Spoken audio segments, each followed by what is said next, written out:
Hello everyone, welcome back to the channel. तो हम लोग पढ़ रहे थे हमारा मैक्रो इकोनॉमिक्स का first unit national income and related aggregates and आज है उसका लेक्चर नंबर 3। तो लास्ट क्लास में हम लोगों ने पढ़ा था हमारे नेशनल इनकम एग्रीगेट्स के बारे में, कैसे अगर हमें एक एग्रीगेट गिवन हो तो हम दूसरे पे कैलकुलेट कर सकते थे। अब आज हम पढ़ने वाले हैं methods of calculating national income. National income calculate करने के हमारे पास 3 मेथड्स होते हैं: value added method, income method and expenditure method. तीनों मेथड से नेशनल इनकम की वैल्यू इक्वल ही आती है, सेम ही आती है। बेसिकली ये 3 मेथड आए क्यों, ये भी एक बार जान लेते हैं। तो हमने जब सर्कुलर फ्लो ऑफ इनकम पढ़ा था, उस सर्कुलर फ्लो ऑफ इनकम की 3 स्टेजेस के बेसिस पे 3 फॉर्मूलाज बनाए गए। जैसे देखो, हमने पढ़ा था कि जो हाउस होल्ड्स थे वो honours of factors of production थे। वो लोग अपनी फैक्टर सर्विसेज जो हैं वो फर्म्स को प्रोवाइड कराते थे और उसके बदले उन्हें फैक्टर पेमेंट मिलती थी, राइट। तो ये जो फैक्टर पेमेंट है और जो कंजम्पशन एक्सपेंडिचर होता था वो क्या है, वो एक्सपेंडिचर मेथड का पार्ट है। हमने क्या अजम्पशन ली थी कि फर्म्स जो हैं जो भी प्रोड्यूस करते हैं वो सारा का सारा अपना प्रोड्यूस किसको बेचते हैं, हाउस होल्ड को, क्योंकि सेक्टर में 2 ही इकोनॉमीज थी। और हाउस होल्ड को जो भी इनकम रिसीव होती है वो उस पूरी की पूरी इनकम को क्या करता है, गुड्स एंड सर्विसेज खरीदने में खर्च कर देता है, यानी कि अपने कंजम्पशन एक्सपेंडिचर के फॉर्म में उसको खर्च कर देता है। तो देखा जाए इनकम भी सेम है, जितना कमाया उतना ही हमने खर्च कर दिया। तो इनकम जो है वो किसके इक्वल है, हमारे एक्सपेंस के। अब देखो, एक्सपेंस से हमारा क्या मतलब है कि हमने कितने रुपए के गुड्स एंड सर्विसेज प्रोड्यूस किए, ठीक है। और हर स्टेज पे क्या होता है, वैल्यू एडेड होता है। जैसे मान लो कि अगर हम एक ब्रेड बनाने की प्रोसेस देखें तो सबसे पहले हमारे पास क्या होगा, व्हीट होगा, ठीक है, स्टेप 1 पे। फिर स्टेप 2 पे क्या होगा, उस व्हीट से हम फ्लोर बनाएंगे।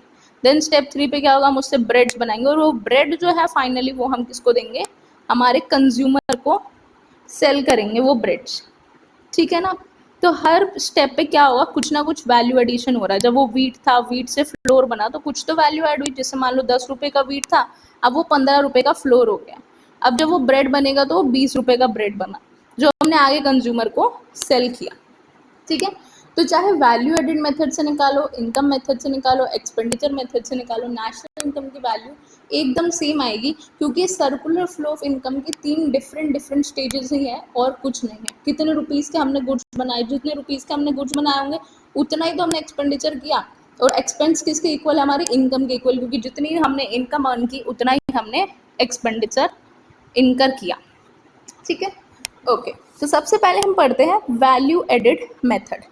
वैल्यू एडेड अभी हमने बताया कि हर एक स्टेप पे क्या होता है, कोई ना कोई जो भी हमारे प्रोड्यूसिंग फर्म होते हैं कुछ ना कुछ वैल्यू ऐड करते हैं। जैसे व्हीट का उन्होंने फ्लोर बनाया, फ्लोर का वो ब्रेड बनाएंगे और वो ब्रेड जो है वो फाइनली हमारे कंज्यूमर तक पहुंचेगी, ठीक है। तो value added refers to addition of value to the raw material, that is the intermediate goods, by a firm by virtue of its productive activities, ठीक है। वैल्यू एडेड हम कैसे निकालते हैं, value of output minus intermediate consumption. एक output की जो final value बन के आई, जिस प्राइस पे हम उसे मार्केट में बेच रहे हैं, और माइनस करते हैं उसमें से इंटरमीडिएट कंजम्पशन, यानी हमारा टोटल कितना खर्चा आया उसको फाइनल आउटपुट बनाने में, है ना। जैसे मैंने कहा कि मेरे पास एक पेन है जिसकी कीमत है 10 रुपये, यानी कि अगर मैं कंज्यूमर को बेचूंगी तो मैं 10 रुपये का बेचूंगी, लेकिन मेरे को कितने का पड़ा, वो 7 रुपये का, ठीक है ना। तो 3 रुपये की मैंने उसमें क्या की, वैल्यू ऐड की। तो 7 रुपये का मैंने कितने में बेचा, 10 में। तो इंटरमीडिएट कंजम्पशन मेरा कितना है, मेरी कॉस्ट 7 रुपये और वैल्यू ऑफ आउटपुट कितना है, 10 रुपये। तो 3 रुपये क्या हमारा वैल्यू एडेड। अब value of output refers to the market value of all goods and services produced during a period of 1 year. एक साल के अंदर जितने भी गुड्स एंड सर्विसेज का प्रोडक्शन हुआ वो मार्केट में जिस प्राइस पे बेचे जा रहे हैं उसे हम वैल्यू ऑफ आउटपुट कहते हैं। यानी कि हम सिंपली कहें तो क्या मैं प्राइस इनटू क्वांटिटी करके वैल्यू ऑफ आउटपुट निकाल सकती हूँ, बिल्कुल निकाल सकती हूँ। अगर मैंने 10 रुपये की 15 चीज़ें बनाई, यानी टोटल मेरा वैल्यू ऑफ आउटपुट कितना हो जाएगा, 150 हो जाएगा, 150, ठीक है। अब इसमें 2 केस आता है, when entire output is sold, जब पूरा आउटपुट जितना मैंने बनाया, जैसे मैंने 15 चीज़ें बनाई थी ना, 15 यूनिट का प्रोडक्शन किया, अगर मैंने 15 के 15 यूनिट बेच दिए तो मेरा वैल्यू ऑफ आउटपुट क्या होगा, सेल्स प्लस प्रोडक्शन फॉर, एक minute, sales plus production for self consumption. यहाँ पे इन्होंने थोड़ा गलत लिखा है, जब हमने पूरा ही आउटपुट बेच दिया तो सेल्स ही सेल्स बचा ना। And when entire output is not sold, जब पूरा आउटपुट हमने नहीं बेचा, कुछ हमने अपनी सेल्फ कंजम्पशन के लिए रख लिया, तब हमारा क्या आता है, sales plus production for self consumption plus change in stock. Change in stock यानी कि opening stock minus closing stock की बात कर रहे हैं। जैसे साल के शुरू में मेरे पास 10 यूनिट थे, साल के आखिरी में 8 यूनिट, तो 2 यूनिट क्या होगा मेरा, चेंज इन स्टॉक होगा कि मैंने 2 यूनिट बेचे हैं, है ना। 10 मेरे पास पहले से पड़े थे, अब साल खत्म हो गया, 8 अब भी पड़े हैं, तो साल भर में कितने बेचे उस स्टॉक में से, 2। बाकी जो प्रोडक्शन किया वो तो सेल्स में हमने ऐड कर ही दिया। इफ सेल्स इज गिवन, अगर हमें क्वेश्चन में एक ही वैल्यू दी है जिसमें लिखा है सेल्स, तो सेल्स में हम मानते हैं कि एक्सपोर्ट जो है वो पहले से ही इंक्लूडेड है, क्योंकि सेल कैसी हो सकती है, डोमेस्टिक सेल्स हो सकती है और क्या हो सकता है, एक्सपोर्ट भी हो सकता है कि मैंने बाहर बेचा। तो अगर मुझे एक सिंगल क्वांटिटी दी हुई है, सिर्फ सेल्स की वैल्यू दी हुई है, तो हम मान लेंगे कि इसमें डोमेस्टिक सेल और एक्सपोर्ट दोनों ही इंक्लूडेड है। लेकिन अगर सिर्फ एक्सपोर्ट लिखा है और डोमेस्टिक सेल्स अलग से दी है, तो फिर हम डोमेस्टिक सेल्स को भी ऐड करेंगे, ठीक है।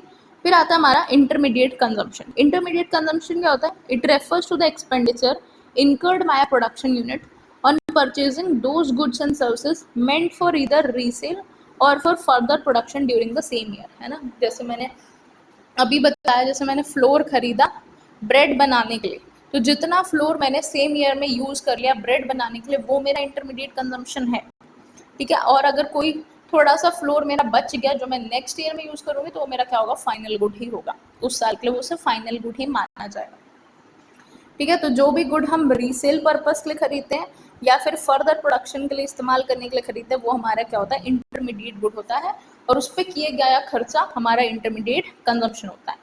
If value of intermediate consumption is given, imports are not separately included. Same intermediate consumption की भी कहानी है, जो मैंने गुड्स खरीदे होंगे प्रोडक्शन करने के लिए यानी रॉ मटेरियल, तो वो हो सकता है मैंने डोमेस्टिकली खरीदे हो सकता है मैंने इम्पोर्ट किए हों। अगर मेरे को इंटरमीडिएट कंजम्पशन की वैल्यू दी है, तो मैं मान लेती हूँ, ऐसा अज्यूम कर लेती हूँ कि हमने जो डोमेस्टिक परचेज किया या फिर हमने इंपोर्ट किया, दोनों ही उसमें इंक्लूडेड है। लेकिन अगर सिर्फ किसी एक की वैल्यू दी हुई है, चाहे इंपोर्ट की हो या फिर डोमेस्टिक परचेज की, तो हम मान लेते हैं कि दूसरा जो है उसमें ऐड नहीं किया गया है और हम उसे अलग से ऐड करके शो करते हैं, ठीक है। इतनी बात आई होप क्लियर होगी। तो वैल्यू ऑफ आउटपुट की मतलब पता चल गया हमें, इंटरमीडिएट कंजम्पशन का मतलब पता चल गया, और हमें वैल्यू एडिड का फॉर्मूला भी पता चल गया। चलिए, अब precautions of value added method. जब हम वैल्यू एडिड मेथड का यूज़ करते हैं नेशनल इनकम कैलकुलेट करने के लिए, तो हमें कुछ बातों का ध्यान रखना पड़ता है, कुछ प्रिकॉशंस लेने पड़ते हैं। कैसे, कौन से होते हो, first is intermediate goods should not be added to national income. जो भी हमारे इंटरमीडिएट गुड्स होते हैं, हम उन्हें नेशनल इनकम में ऐड नहीं करते।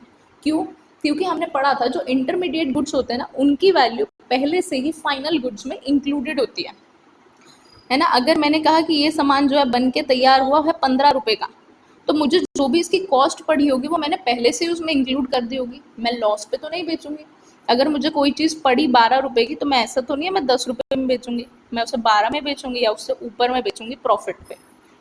तो जो इंटरमीडिएट गुड्स है, यानी जो मेरी रॉ मटेरियल है या फिर जो मेरा पैसा लगा, चाहे लेबर का, रेंट का, सब कुछ जो है मैं अपनी कॉस्ट में इंक्लूड करके रखती हूँ, यानी मेरी जो फाइनल मार्केट प्राइस है उसमें इंक्लूड होगा, फाइनल गुड के प्राइस में इंक्लूड होगा। तो इसीलिए जो भी इंटरमीडिएट गुड की कॉस्टिंग आती है वो हम अलग से नेशनल इनकम में ऐड नहीं करते।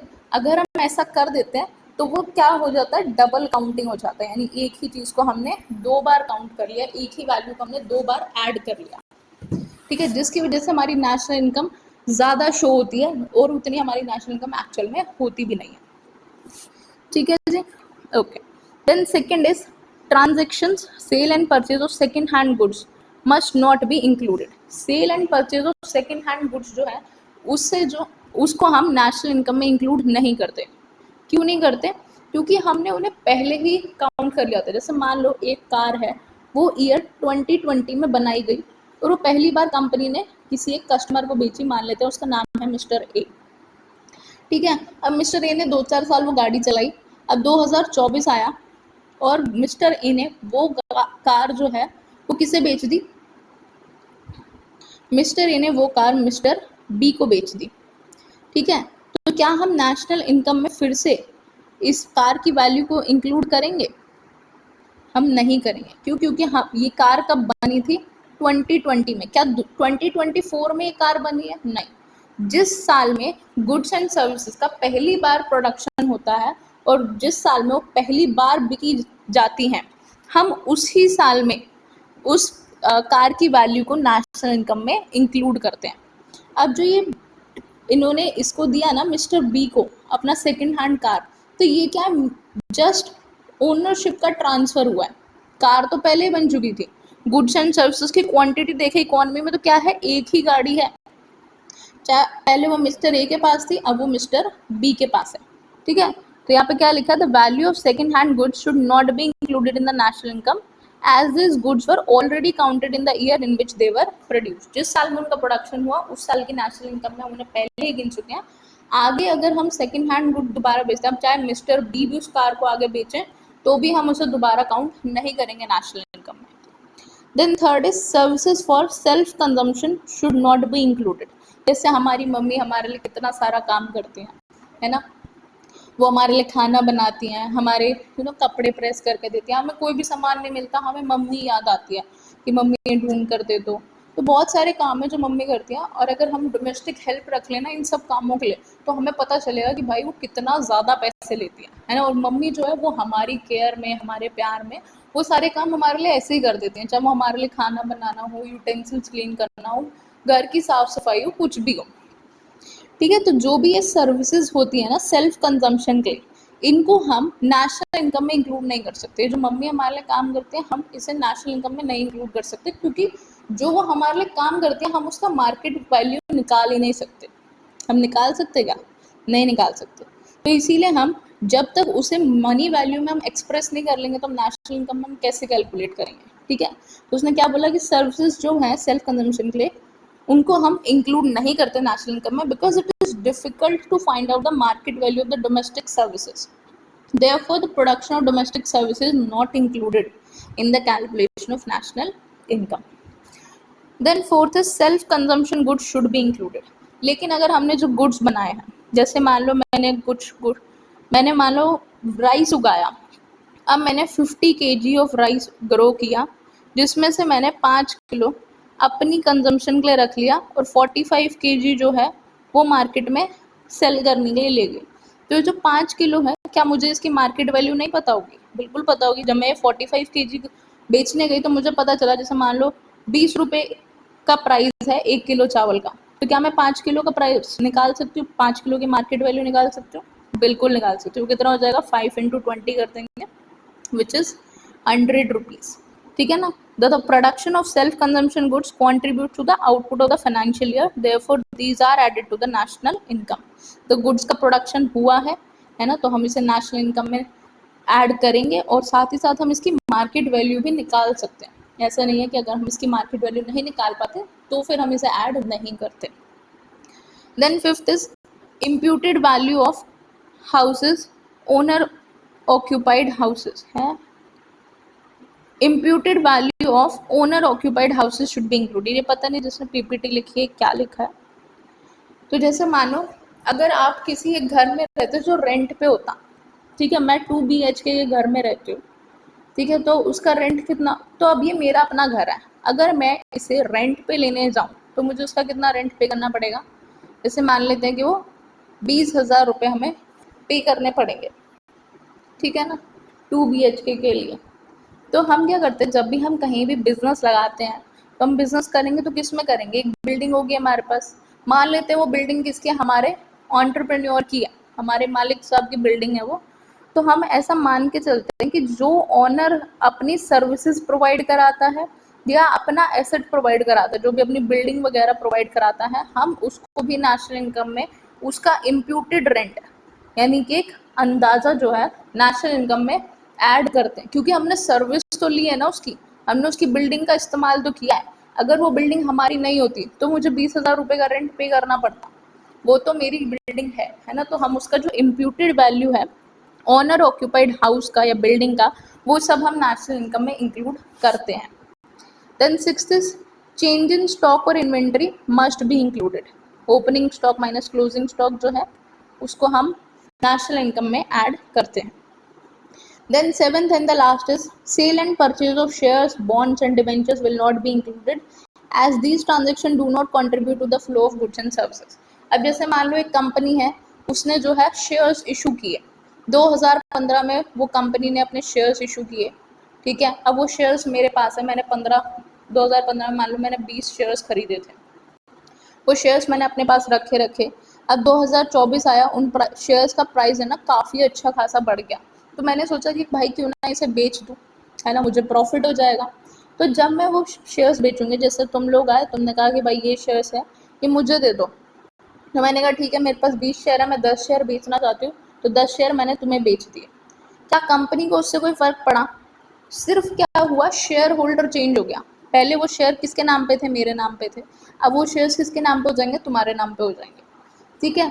तो यानी कि यहाँ पे हम देखें तो यहाँ पे क्या है, सिर्फ मियर ट्रांसफर ऑफ ओनरशिप है, कोई गुड्स एंड सर्विसेज का प्रोडक्शन नहीं हुआ। क्या कंपनी ने फ्रेश शेयर्स इशू किए हैं? नहीं। पैसा इकोनॉमी में जितना घूम रहा था अब भी उतना ही है, शेयर्स कंपनी के जितने थे अब भी उतने ही हैं, तो कोई भी नया प्रोडक्शन नहीं हुआ। सिर्फ क्या हुआ, वो शेयर्स पहले मेरे थे, अब वो तुम्हारे हो गए। सेम यही हमारा सेकंड हैंड गुड्स की तरह, सेकंड हैंड गुड्स में भी क्या होता, पहले गाड़ी मेरी थी, अब वो गाड़ी क्या हो गई, तुम्हारी हो गई। सिर्फ ओनरशिप चेंज हुई है ना, कोई फर्दर गुड्स एंड सर्विसेज का प्रोडक्शन नहीं हुआ, तो इसे हम नेशनल इनकम में ऐड नहीं करेंगे, ठीक है। I hope this is clear. Value added method का फॉर्मूला और उसके प्रिकॉशंस दोनों क्लियर होंगे। अब हम आते हैं steps for calculating national income value added method से। तो वैल्यू एडेड मेथड से अगर हम स्टेप्स की बात करें तो हम कैसे निकालते हैं? सबसे पहले हम निकालते हैं ग्रॉस वैल्यू एडेड, यानी कि हर एक स्टेप पे कितनी कितनी वैल्यू ऐड हुई, स्टेप 1 पे, 2 पे, 3 पे, हम वो सब निकालते हैं। तो gross value added of at market price of primary sector, secondary sector and tertiary sector. उसके बाद हम क्या करते हैं, इन तीनों को जब हम ऐड करते हैं ना, तो हमें जो मिलता है वो हमें मिलता है GDP at MP, that is gross domestic product at market price. अब हमारे पास जीडीपी एट एमपी यानी कि एक नेशनल इनकम एग्रीगेट आ गया, तो हम नेशनल इनकम, डोमेस्टिक इनकम जो मर्जी एग्रीगेट चाहें वो हम निकाल सकते हैं। तो जीडीपी एट एमपी से सबसे पहले हम डोमेस्टिक इनकम निकालते हैं। कैसे निकालते हैं? माइनस करते हैं डेप्रीसिएशन, ग्रॉस टू नेट आने के लिए, ठीक है। डोमेस्टिक सेम है, मार्केट प्राइस से फैक्टर कॉस्ट पे आने के लिए हम क्या करेंगे, माइनस करेंगे एनआईटी, तो हमें मिलता है डोमेस्टिक इनकम। फिर डोमेस्टिक इनकम में हम ऐड करेंगे एनएफआईए, तो हमें क्या मिलेगा, नेशनल इनकम, ठीक है। अब कुछ लोगों को डाउट हो सकता है primary sector, secondary sector, tertiary sector कहाँ से आए, तो देखो ये कहाँ से आए ये भी बता देते हैं।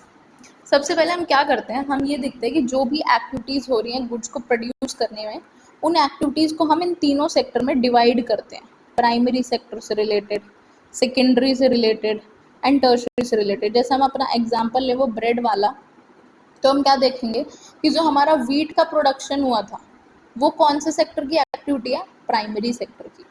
जो हमने फ्लोर बनाया या हमने ब्रेड बनाया वो किसकी है, सेकेंडरी की। और फिर जब हम उसका ट्रांसपोर्टेशन करेंगे, हम उसकी पैकेजिंग करेंगे, ठीक है, हम उसे स्टोर करेंगे गोडाउन्स में, वो किसकी एक्टिविटी है, टर्शरी की। तो ये जो तीनों काम हो रहे हैं, देखो ये सारी कॉस्ट तो हमारी गुड्स में ऐड होगी ना, मेरी अगर स्टोरेज कॉस्ट लगी है तो मैं कैसे वसूल करूँगी उसे, सिंपल सी बात है, मैं उसे अपने गुड्स की प्राइस में ऐड कर दूंगी और कंज्यूमर से वो पैसे ले लूँगी, ठीक है ना। तो हमने सारी एक्टिविटीज़ जो भी हो रही थी उस गुड्स के प्रोडक्शन में, उसे तीनों सेक्टर में डिवाइड किया, प्राइमरी में, सेकेंडरी में और टर्शरी में। उन्होंने जो भी ग्रॉस वैल्यू, जो भी उन्होंने वैल्यू एडिशन किया, उन सबको ऐड किया, तो हमें जीडीपी एट एमपी मिला। फिर उससे हमने डोमेस्टिक इनकम कैलकुलेट की और डोमेस्टिक इनकम से हमने नेशनल इनकम कैलकुलेट की, ठीक है। ये थोड़ा गंदा हो गया, इसको क्लियर कर देते ताकि बाद में जब आपको नोट्स मिले तो साफ सुथरे मिले, ठीक है। तो हमारा वैल्यू एडेड मेथड खत्म हो गया यहाँ पे। नेक्स्ट हमारा आता है income method.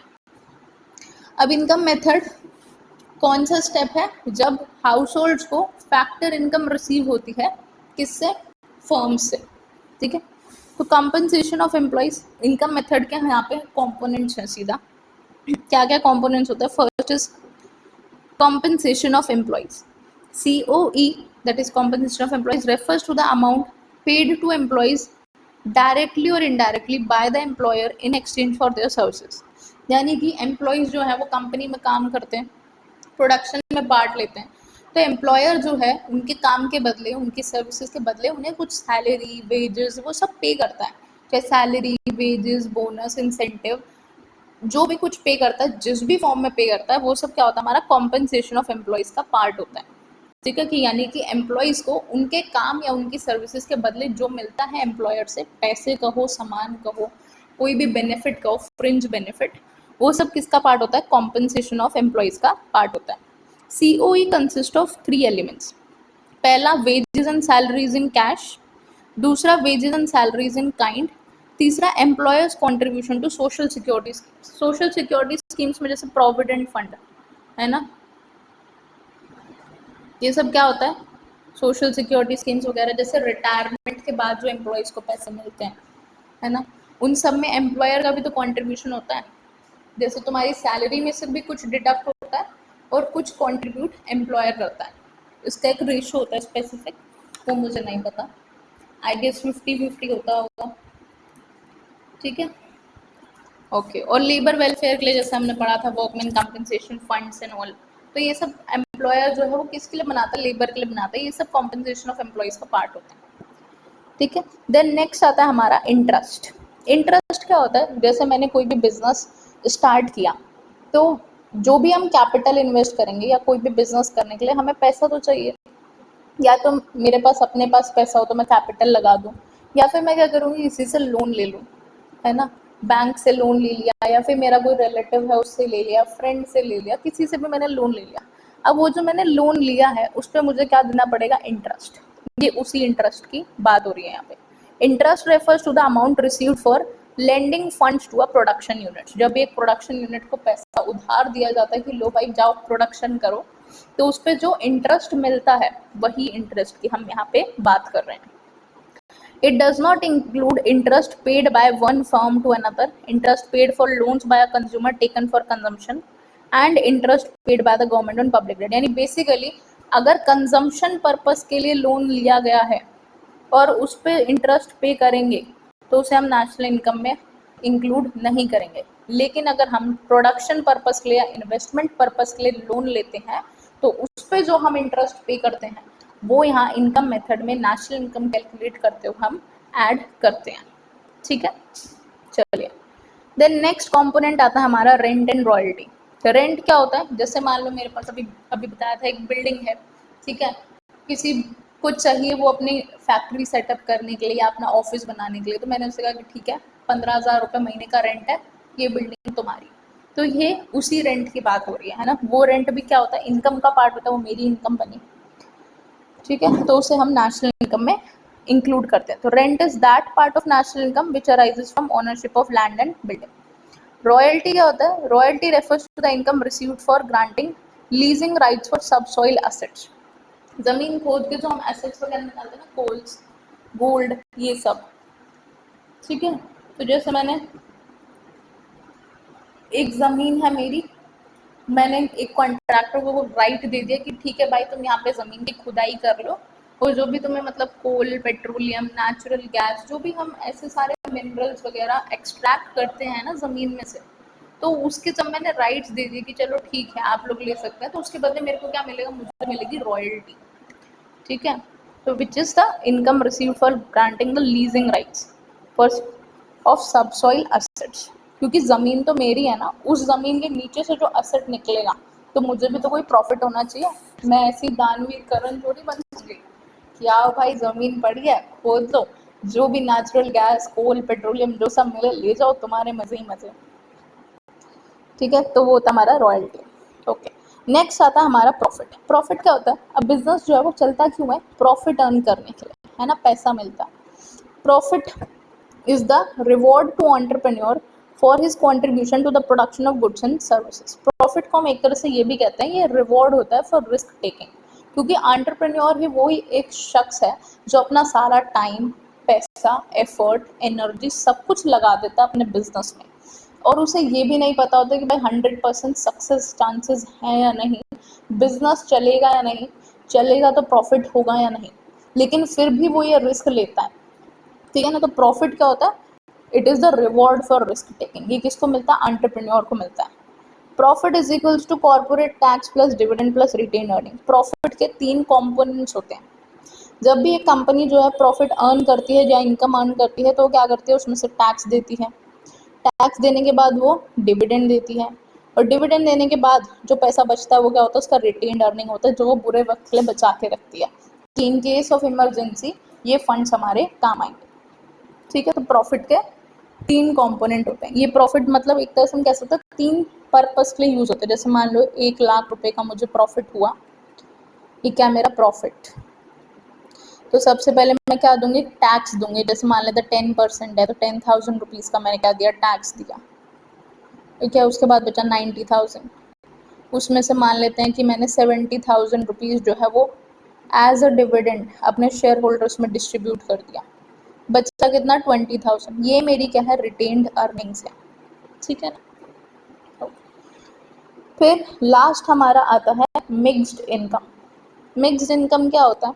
It is the income generated by own account workers and unincorporated enterprises. जैसे कुछ लोग होते हैं जो सेल्फ एम्प्लॉयड होते हैं, वो एक काम नहीं करते, वो काफ़ी सारे काम कर रहे होते हैं। ठीक है। कि जैसे ये मेरा बिजनेस भी है, ये मेरी छोटी सी एक दुकान भी है, तो उन सब की जो इनकम है वो हम एक जगह से तो हम नहीं काउंट कर सकते ना, मतलब इसे हम डिस्टिंग्विश नहीं कर सकते। यहाँ पे एक तरह से हम ये कह सकते हैं कि सेल्फ एम्प्लॉयड लोगों को हम काउंट करते हैं। जैसे एक डॉक्टर है, उसने घर में अपना क्लिनिक खोल दिया, ठीक है ना, तो उस केस में हम वो क्या हुआ? एक सेल्फ एम्प्लॉयड हुआ, वो किसी के लिए काम नहीं कर रहा किसी जगह पे, मतलब उसने ना किसी से कोई लोन लिया है, ना वो कोई सैलरी अर्न करेगा, रेंट, रॉयल्टी, प्रॉफिट कुछ भी नहीं। वो सेल्फ एम्प्लॉयड है, वो अपना काम खोल के बैठ गया। तो कोई भी शॉपकीपर हो, वो सब किस में आएंगे? मिक्स्ड इनकम में आएंगे। ठीक है। चलिए आगे चलते हैं। अब आता है हमारा प्रिकॉशंस ऑफ इनकम मेथड। अच्छा, ये जो फॉर्मूला भी इनकम मेथड का ऐसे ही बनता है, इन सबको ना ऐड कर देते हैं। Compensation of employees plus interest plus rent and royalty plus profit plus mixed income of self employed, पूरा नाम ही इसका ये होता है। ठीक है। इन तीनों को ऐड कर देते हैं तो हमें क्या मिलता है? इन 5 चीज़ों को ऐड कर देते हैं तो हमें क्या मिलता है? नेशनल इनकम मिलता है। आगे हम इसका फॉर्मूला भी देखेंगे और अभी क्वेश्चन भी करेंगे, तो और क्लियर हो जाएगा। अब सबसे पहले हम देख लेते हैं precautions of income method. First, transfer income will not be included. हमने पढ़ा था ट्रांसफर इनकम क्या होती है? यूनिलेटरल, मतलब उसके बदले हमें कोई प्रोडक्ट और सर्विस नहीं कर देनी, हमें सिर्फ इनकम मिल रही है। जैसे पेंशन मिलता है, सरकार को टैक्स मिलता है, सरकार को डायरेक्ट बेनिफिट तो नहीं देती हमें टैक्स के बदले। ये एक यूनिलेटरल कंपल्सरी पेमेंट है। तो ट्रांसफर इनकम्स क्या होती हैं? यूनिलेटरल ट्रांसफर्स होते हैं, एक तरफा पेमेंट हम किए जा रहे हैं। जैसे हमने पेंशन दी, स्कॉलरशिप दी, टैक्स दिया, तुम्हारे मम्मी पापा ने तुम्हें पॉकेट मनी दी, तो ये सब ट्रांसफर इनकम है। इसके बदले क्योंकि हम कोई भी गुड्स एंड सर्विसेज बदले में प्रोड्यूस नहीं कर रहे, ना प्रोवाइड कर रहे हैं, तो इसीलिए हम नेशनल इनकम में से इंक्लूड नहीं करते। तो transfer income such as donation, charity, scholarship, old age pension etcetera are not counted in national income as these activities are not connected to any production activity and no value addition takes place। ठीक है।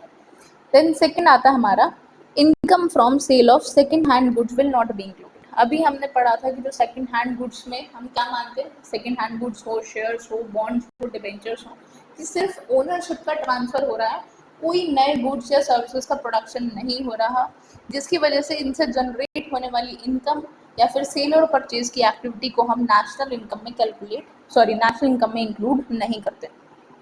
तो income received from sale of second-hand goods, also known as capital gains, is not included in the national income as their original sale has already been included at the time of purchase। Then third is income from sale of securities will not be included. अभी बताया sale of bond, shares, debentures will not be calculated. Included होना चाहिए, I don't know calculated क्यों लिखा है. As this transaction do not contribute to the current flow of goods and services. Then fourth is windfall gains will not be included. Windfall gains में जैसे तुम्हारी lottery लग गई, ठीक है ना, या फिर तुमने कोई ऐसे जुआ नहीं खेलते, किसी चीज़ पे पैसे लगाते, जैसे आजकल तो क्रिकेट वगैरह पे भी लगा देते हैं लोग, तो ये इन सब में अगर तुम्हें कोई फ़ायदा हो सकता है तो उसे हम नेशनल इनकम में नहीं गिनते. ये कोई प्रोडक्टिव काम नहीं किया तुमने, गुड्स एंड सर्विसेज कोई प्रोड्यूस नहीं किए, तो windfall gains will not be included. Incomes that arise from windfall gains like horse racing, lottery, etc. not included in the determination of national income as they are not connected with any kind of production activity. Then fifth is imputed value of services by owners of production units will be included, है ना. Owner ने जो अपनी services provide कराई उस production unit में, उसको उसकी भी हम एक इम्प्यूटेड वैल्यू निकालते हैं, क्योंकि अगर वो काम ओनर नहीं करता तो फिर हमें एक बंदा हायर करना पड़ता जो उसके लिए क्या लेता, पैसे लेता, सैलरी वगैरह जो भी लेता वो सैलरी कमीशन. तो जो भी ओनर द्वारा दी गई हमारी सर्विसेज होती हैं उनकी इम्प्यूटेड वैल्यू यानी एस्टिमेटेड वैल्यू हम नेशनल इनकम में इंक्लूड करते हैं. The imputed value of the self occupied houses, production for self consumption, interest on own capital etc. are included under the national income as these are productive activities and add to the current flow of goods and services of the economy. Then sixth and the last is payment out of past savings will not be included. Payment out of past savings such as interest, tax, gift tax, death duties, it's not included in national income because they are paid out of past savings or wealth and do not contribute to the current flow of goods and services of the economy. ठीक है, savings किसका part होते हैं, हमारी wealth का part होती है, हमारी इनकम का पार्ट नहीं होती, ठीक है ना. तो इसीलिए हम उसको नेशनल इनकम में इंक्लूड नहीं करते. आई होप इनकम मेथड के कॉम्पोनेंट्स और प्रिकॉशंस क्लियर होंगे. अब आगे हम चलते हैं steps for calculating national income by income method. सबसे पहले ये देखो, ये formula compensation of employees plus rent in royalty plus interest plus profit plus mixed income. ये सब को हम ऐड करते हैं ना तो हमें डायरेक्टली क्या मिलेगा, डोमेस्टिक इनकम मिलेगा. इसमें हम ऐड कर देंगे NFI तो हमें क्या मिल जाएगा, नेशनल इनकम. ठीक है, काफ़ी इजी था ये तो. चलिए अब हम चलते हैं हमारे लास्ट मेथड पे, that is expenditure method. Expenditure method के कंपोनेंट्स क्या क्या हैं, private final consumption expenditure, government final consumption expenditure, gross domestic capital formation, GDCF होना चाहिए, यहाँ पे E लिखा है.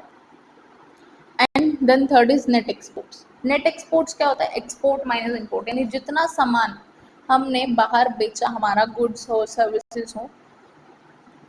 एक्सपोर्ट्स में तो बेसिकली हम मेनली गुड्स को ही इंक्लूड करते हैं और उसमें से हम माइनस कर देते हैं इम्पोर्ट्स, जितना हमने गुड्स एंड सर्विसेज बाहर की कंट्रीज से खरीदे, तो वो हो जाता है हमारा का net exports, that is exports minus import. ये पॉजिटिव नेगेटिव कुछ भी हो सकता है, ठीक है. चलिए फिर आता है हमारा सबसे पहला component, private final consumption expenditure. ये किससे रिलेटेड होता है, हाउस होल्ड से रिलेटेड होता है, ठीक है. इसमें क्या क्या आता है हमारा, जो भी हाउस होल्ड और प्राइवेट नॉन प्रॉफिट इंस्टीट्यूशंस जो हैं हमारे, वो जो भी खर्चा करते हैं सारे कंज्यूमर गुड्स पे. कंज्यूमर गुड्स में चाहे वो ड्यूरेबल गुड्स हो, सेमी ड्यूरेबल गुड्स हो, नॉन ड्यूरेबल गुड्स हो, वो सब हम इसमें इंक्लूड करते हैं. यानी कि हाउस होल्ड जो भी, इसमें हम क्या इंक्लूड करते हैं, कंजम्पशन एक्सपेंडिचर incurred by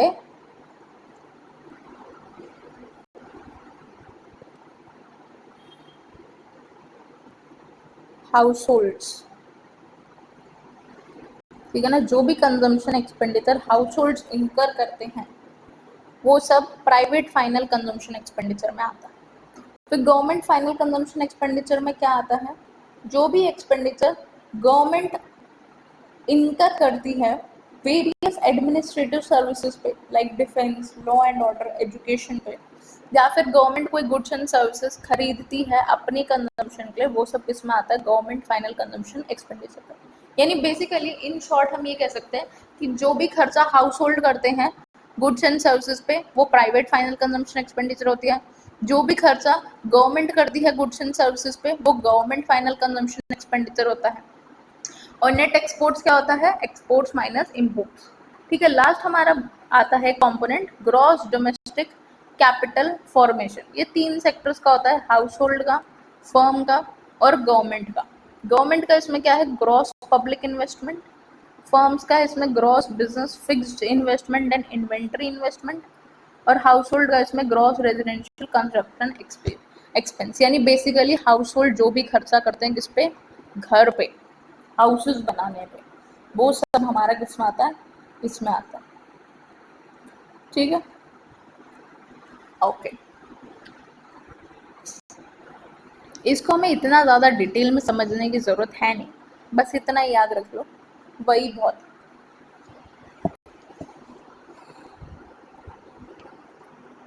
चलो यहाँ पे कंपोनेंट्स के बारे में थोड़ा एक्सप्लेन किया हुआ है। First is private final consumption expenditure. It is the summation of the total final house hold consumption expenditure and final consumption expenditure of other private non-profit institutions on various types of consumer goods and services, चाहे वो durable goods पे हो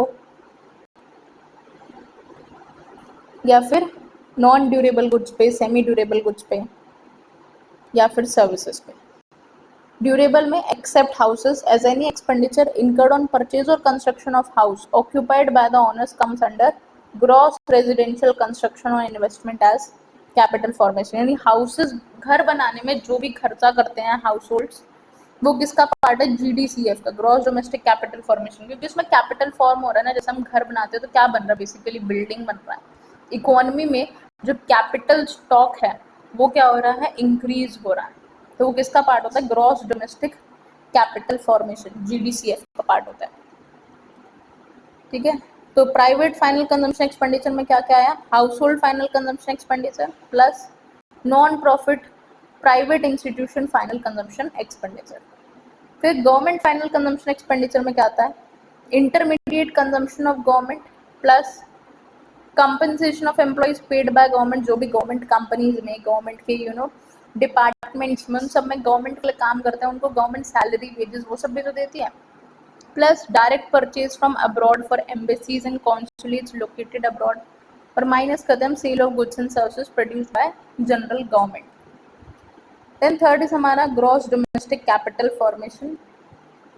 It refers to the expenditure incurred in purchase or addition of capital stock of an economy. Economy के capital stock को increase करने के लिए जो भी हमने एक्सपेंस इनकर किया है वो सब किस में आता है? ग्रॉस डोमेस्टिक कैपिटल फॉर्मेशन में आता है। GDCF is equals to gross fixed capital formation plus inventory investment, that is change in stock. Next आता है हमारा net exports. The difference between exports and imports of a country during a period of 1 year is known as net exports. Exports क्या होता है? Expenditure by foreigners on purchase of domestic products, and imports expenditure by residents on foreign products. हमारे लोगों ने जितना खर्चा किया बाहर तो foreign produced goods and services को खरीदने के लिए, वो हमारा इंपोर्ट होता है। और एक्सपोर्ट क्या होता है? बाहर के लोगों ने जो खर्चा किया डोमेस्टिकली प्रोड्यूस्ड गुड्स को खरीदने के लिए, वो एक्सपोर्ट होता है। ठीक है, अब आता है हमारा प्रिकॉशंस ऑफ एक्सपेंडिचर मेथड। पहला, expenditure on intermediate goods will not be included. बिल्कुल, क्योंकि फाइनल गुड्स में पहले से इंटरमीडिएट गुड्स की कॉस्ट इंक्लूड होती है। अगर हम दोबारा से उसे इंक्लूड कर लेंगे तो डबल काउंटिंग हो जाएगी। Then second is purchase of financial assets will not be included. वही हमारा बॉन्ड्स, डिबेंचर्स, शेयर्स, उन सब का परचेज एंड सेल को हम रिकॉर्ड नहीं करते क्योंकि ये सिर्फ क्या शो करते हैं? Mere transfer of ownership show करते हैं। कोई भी एक्स्ट्रा गुड्स एंड सर्विसेज का प्रोडक्शन नहीं हो रहा है इकोनॉमी में। Then third is transfer payments are not included. बिल्कुल, क्योंकि इसके बदले हम कोई भी गुड्स एंड सर्विसेज रेंडर नहीं कर रहे, ये सिर्फ यूनिलेटरल पेमेंट है जो हमें मिल जाती है without any value addition in the economy.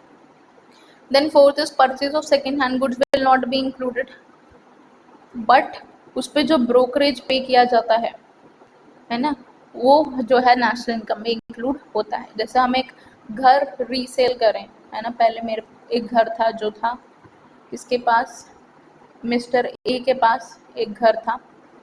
वो घर उन्होंने मिस्टर बी से कहा कि भाई मेरा घर बिकवा दो, तो एक आदमी को पकड़ के लेके आए मिस्टर एक्स को कि भाई ये तुम्हारा घर खरीदने में इंटरेस्टेड है।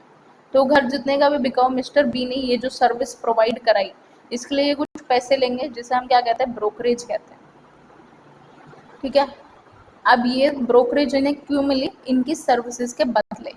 तो वो सर्विस के बदले जो हमने ब्रोकरेज पे की वो हम नेशनल इनकम में इंक्लूड करेंगे। ठीक है, लेकिन घर जितने मर्जी का बिकाओ, जैसे मान लो 10 लाख का बिका, 1 करोड़ का बिका, जितने का भी बिका, वो हम नेशनल इनकम में इंक्लूड नहीं करेंगे। Then fifth is expenditure on own account production will be included. Self consumption के लिए किए जाने वाली गुड्स एंड सर्विसेज का प्रोडक्शन को हम क्या करते हैं, इंक्लूड करते हैं हमारी नेशनल इनकम में। The expenditure on productive services like imputed value of owner occupied house, production of goods and services for self-consumption, free services from general government, private non-profit institutions serving household will be included in the calculation of national income of an economy. ठीक है, I hope components and precautions clear होंगे। अब हम आते हैं steps for calculating national income by expenditure method। तो जो भी कंपोनेंट्स है उनको हम ऐड कर लेंगे, private final consumption expenditure plus government final consumption expenditure plus gross domestic capital formation plus net exports, जिससे हमें क्या मिलता है, GDP at MP. GDP at MP से हम निकालेंगे domestic income, depreciation and NIT minus करके, और फिर डोमेस्टिक इनकम में ऐड करेंगे एनएफआईए, तो हमें मिलेगा नेशनल इनकम। ठीक है, ओके। तो यहाँ से हमारे तीनों मेथड जो हैं कंप्लीट होते हैं। एक चीज़ नोटिस करने वाली है कि वैल्यू एडेड मेथड और एक्सपेंडिचर मेथड, इनके जब हम कंपोनेंट्स को ऐड करते हैं तो इन दोनों से ही हमें क्या मिलता है, जीडीपी एट एमपी मिलता है। जबकि जो हमारा इनकम मेथड है उसके कंपोनेंट्स को ऐड करने से हमें डायरेक्टली क्या मिलता है, डोमेस्टिक इनकम मिलता है। ठीक है, और वो क्या होता है, एनडीपी एट एफसी। अभी जीडीपी एट एमपी को हम कन्वर्ट करते हैं डोमेस्टिक इनकम में, फिर वहाँ से जाते हैं हम नेशनल इनकम पे, एनएनपी एट एफसी पे। ठीक है, चलिए, तो ये एक समरी है, 3 methods of calculating national income. तीनों मेथड्स की एक समरी गिवन है यहाँ पर, जिसमें उनके फॉर्मूलाज गिवन है। फिर उनसे क्या मिलता है, देखो यही लिखा है कि इन दोनों से क्या मिलता है, कंपोनेंट्स को ऐड करने से जीडीपी एट एमपी, उससे फिर हम डोमेस्टिक इनकम निकालते हैं, जबकि इनकम मेथड से हमें डायरेक्टली डोमेस्टिक इनकम मिलता है। उसके बाद हम एनएफआई ऐड करके नेशनल इनकम निकाल लेते हैं। ठीक, ओके, चलिए, अब एक ये हमारे पास एक प्रैक्टिकल क्वेश्चन है, तीनों मेथड से हम इसे सॉल्व करेंगे, तो हमें एक बार फॉर्मूलाज लगाना भी आ जाएगा। ओके, तो सबसे पहले हम करेंगे किससे, वैल्यू एडेड मेथड से कर लेते हैं।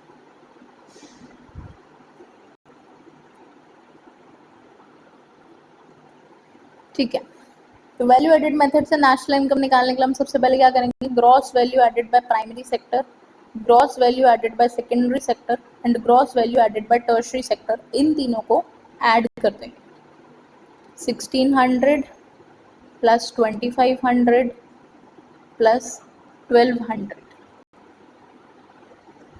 ठीक है, जिससे हमें क्या मिलेगा, 5300 आया, जो कि क्या है हमारा जीडीपी एट एमपी। यहाँ पे हमने पढ़ा था, हमें क्या मिलता है, GDP at MP.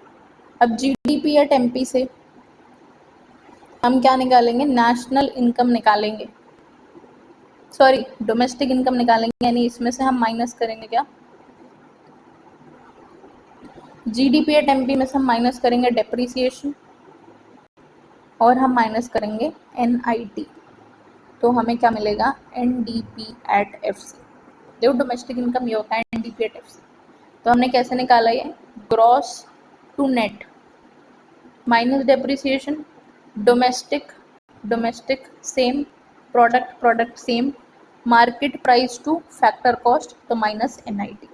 Value put कर लेते हैं 5300 माइनस डेप्रिसिएशन कहाँ दिख रहा है, डेप्रिसिएशन ये रहा 500 माइनस ये रहा depreciation, NIT net indirect taxes बिल्कुल इसके ऊपर 700। तो हमारा एनडीपी एट एफसी कितना आ जाएगा,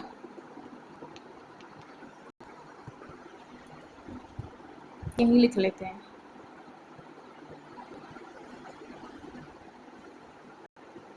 4100। इसमें ऐड कर दो NFIA net factor income from abroad, ये रहा 100 रुपीज़।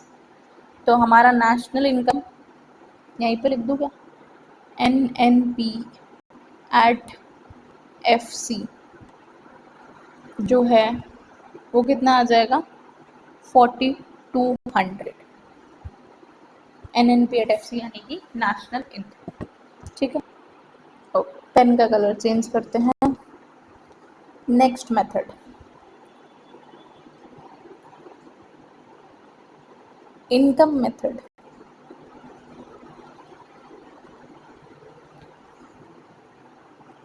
इनकम मेथड के फॉर्मूला में compensation of employees 1500, rent and royalty 1000, interest 450, mixed income 600 and profit 550।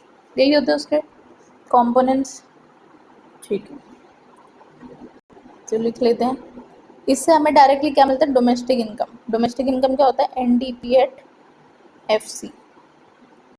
तो NDP at FC is equals to 1500, ये मैंने 1500 प्लस 1000 प्लस 450 600 एंड 550, 450 600 एंड 550। इसको हम add कर देंगे तो हमें डोमेस्टिक इनकम कितनी मिलेगी, 4100। अब एनडीपी एट एफसी से हमें निकालना है NNP at FC that is national income. तो हम क्या करेंगे, डोमेस्टिक इनकम में ऐड कर देंगे हम हमारा NFIA net factor income from abroad 100, तो कितना आ गया 4200। यहाँ पे भी कितना आया था 4200 और यहाँ पे भी कितना आया है नेशनल इनकम, इनकम मेथड से 4200। फिर से कलर चेंज करते हैं। ओके, और तीसरा मेथड है हमारा एक्सपेंडिचर मेथड।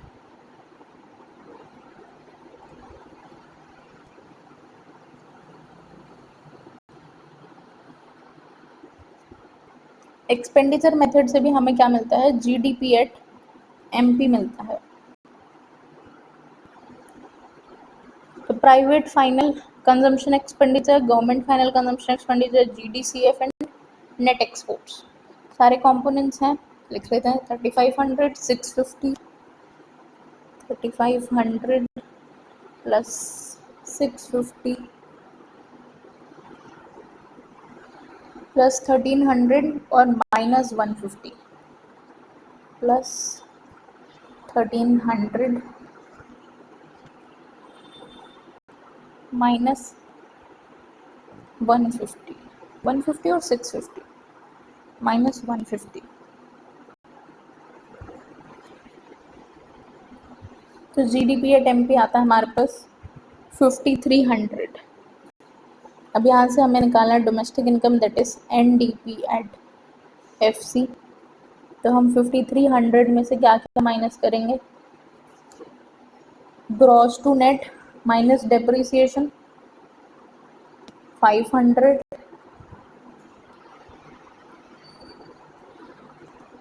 ओहो या तो ज़्यादा ऊपर हो जाता है नीचे, और फिर MP to FC minus NIT that is 700। तो हमारा NDP एट FC आ जाता है 4100। अब हम हमारा नेशनल इनकम निकाल लेते हैं, NNP एट FC 4100। ओहो 4100, यहाँ पे भी मैंने गलत कॉमा लगा दिया, प्लस 100 दैट इज 4200।